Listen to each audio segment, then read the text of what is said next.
You've probably heard of racism, ageism, and sexism in the workplace, but some point to another problem: discrimination against overweight people. This form of bias in the workplace is on the rise, according to a new study by DePaul researchers.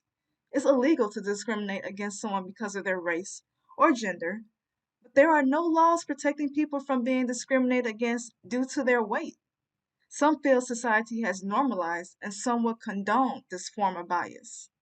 You don't see a ton of like super outwardly racist or homophobic people in the workplace just kind of like going on rants. Like it's all, it's still there, but the dial is much more turned down. It's not that way when it comes to weight. People are far more comfortable making blatantly anti-fat, fat phobic comments in the workplace. Comments like, you should work out more, or let's get a salad for lunch today, are often seen as harmless suggestions, but instead have negative impacts on the overweight person.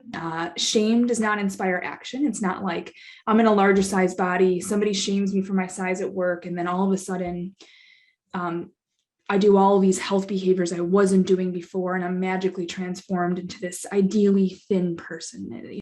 Researchers say even companies that encourage employees to work out with weight loss challenges and setting diet goals can cause more harm than good.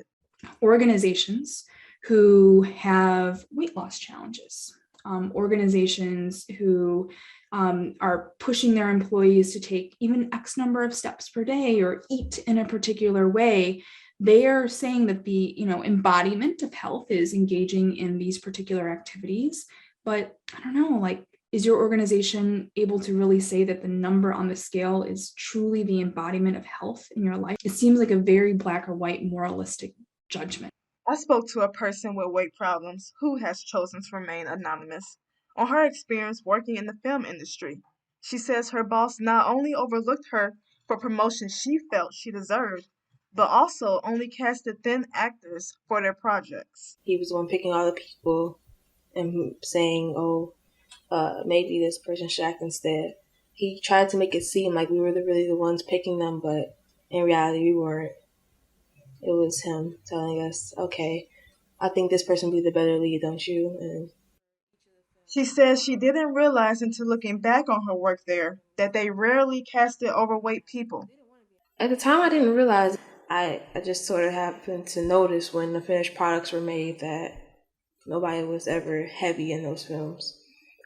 Researchers say that this discrimination impacts the income of people with weight problems. Pay, promotions, how people view your promotability, how they view your performance at work, your likelihood of being recruited and then selected into an organization. So things that impact your economic livelihood time and time again are negatively associated with being in a larger sized body.